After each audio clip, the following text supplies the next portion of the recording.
शान्ताकारं भुजगशयनं पद्मनाभं सुरेशं विश्वाधारं गगनसदृशं मेघवर्णशुभाङ्गं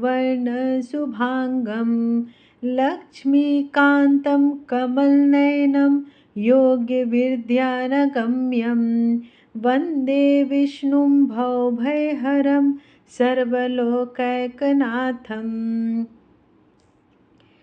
ओम नमो भगवते वासुदेवाय नमः। नमस्कार दोस्तों, आप समस्त श्रोतागण का आपके YouTube चैनल जीवन अमृत पर हार्दिक अभिनंदन है।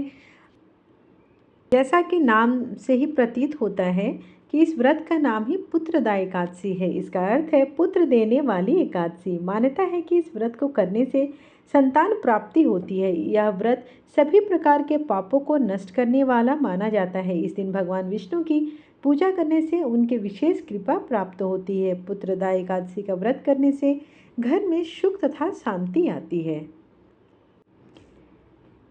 श्रद्धा पूर्वक की हुई इस एकादशी से आपके पूर्व जन्म के सभी पाप मिट जाएं और आपको संतान, धन संपदा का सुख प्राप्त हो। पुत्रा एकादशी पर आप सभी भक्तजनों को ढेर सारी हार्दिक शुभकामनाएं। और आज की वीडियो में हम लोग जानेंगे कि पुत्रदा एकादशी कब है और उसकी शुभ तिथि क्या है, कथा क्या है और विधि क्या है। तो चलिए बिना देर किए आज की वीडियो का हम आरंभ करते हैं। संतान प्राप्ति के लिए और जो बच्चों की तरक्की चाहते हैं या अच्छा स्वास्थ्य पाना चाहते हैं, उन सभी को सावन पुत्रदा एकादशी का व्रत करना चाहिए। इसे करने से संतान संबंधी बहुत सारी मनोइच्छाएं जो होती है भक्त की, वो पूर्ण होती हैं। तो जानते हैं इसकी तिथि क्या है। श्रावण माह के शुक्ल पक्ष की एकादशी तिथि 15 अगस्त 2024 को सुबह 10:26 पर शुरू होगी और 16 अगस्त 2024 को सुबह 9:39 पर इसका समापन होगा। एकादशी का व्रत उदया तिथि से मान्य होता है, इसलिए सावन पुत्रदा एकादशी का व्रत 16 अगस्त 2024 को रखा जाएगा। पूजा मुहूर्त कुछ इस प्रकार है। सुबह 5:51 से सुबह 10:47 तक पूजा का समय है। इस साल पुत्रदा एकादशी के दिन काफ़ी शुभ योग बन रहे हैं, जिसमें से उस दिन प्रीति योग के साथ लक्ष्मी नारायण योग भी बन रहा है। बता दें आपको कि इस बुध और शुक्र की युति से लक्ष्मी नारायण योग बन रहा है। इसके साथ ही प्रीति योग दोपहर 1:12 तक रहेगा। पुत्रदा एकादशी का पारण का समय कुछ इस प्रकार है। पंचांग के अनुसार श्रावण पुत्रदा एकादशी का व्रत 16 अगस्त को रखा जाएगा, तो इसलिए पारण जो है 17 अगस्त को सुबह 5:49 से लेकर 8:05 के बीच ही कर सकते हैं। पुत्रदा एकादशी जो है इसलिए रखा जाता है, जिनको पुत्र की कामना होती है तो वो लोग पुत्रदा एकादशी को रखते हैं। पहला श्रावण मास और दूसरा पौष मास में रखा जाता है। पौष माह के शुक्ल पक्ष की एकादशी दिसंबर या फिर जनवरी में पड़ती है। सावन मास में पड़ने वाला पुत्रदा एकादशी का विशेष महत्व है। इस दिन भगवान विष्णु के साथ भगवान शिव की भी पूजा करने का विधान है। जिन दंपतियों को पुत्र सुख नहीं प्राप्ति है, जो अधिक परेशान है, तो उन्हें इस व्रत को जरूर करना चाहिए। भगवान शिव और भगवान विष्णु की कृपा से उन्हें सब पापों से मुक्ति मिल जाती है और उनके हर दुख दर्द खत्म हो जाते हैं और बच्चे उन्हें अवश्य होते हैं। श्रावण शुक्ल एकादशी व्रत कथा। पुत्रदा एकादशी। श्री युधिष्ठिर कहने लगे कि हे भगवान, श्रावण शुक्ल एकादशी का क्या नाम है, व्रत करने की विधि क्या है तथा इसका महात्म्य क्या है, कृपा करके कहिए। मधुसूदन कहने लगे कि इस एकादशी का नाम पुत्रदा एकादशी है। अब आप शांतिपूर्वक इसकी कथा सुनिए। इसको सुनने मात्र से ही वाजपेयी यज्ञ का फल मिलता है।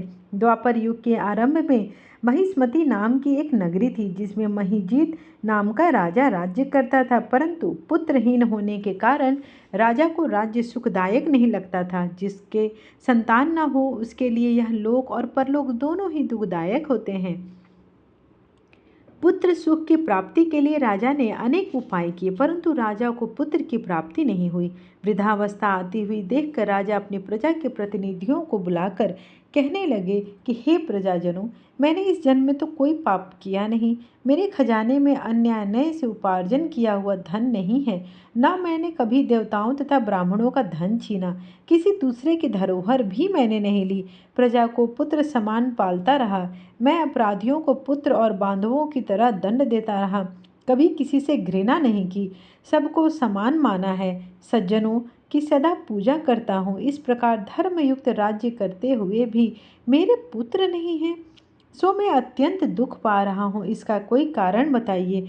राजा महिजीत की इस बात को विचारने के लिए मंत्रीगण तथा प्रजा के प्रतिनिधि वन को गए और बड़े बड़े ऋषि और मुनियों के दर्शन किए। राजा के हित की उत्तम कामना की पूर्ति के लिए किसी श्रेष्ठ तपस्वी मुनि को देखते फिरते रहे। एक आश्रम में उन्होंने एक अत्यंत वयोवृद्ध धर्म के ज्ञाता बड़े तपस्वी, परमात्मा में मन लगाए हुए निराहार, जितेंद्रिय, जीतात्मा में मन लगाए हुए, जीत क्रोध, सनातन धर्म के गुण तत्वों को जानने वाले, समस्त शास्त्रों के ज्ञात महात्मा लोमश मुनि को देखा, जिनका कल्प के व्यतीत होने पर एक रोम गिरता था।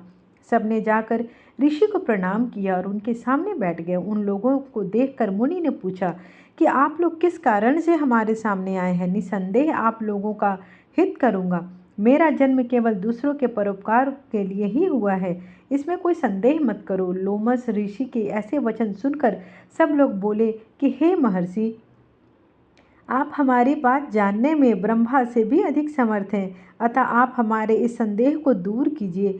महिष्मतिपुरी का धर्मात्मा राजा महिजीत प्रजा का पुत्र के समान पालन करता है, परंतु फिर भी वह पुत्रहीन होने के कारण अत्यंत दुखी है।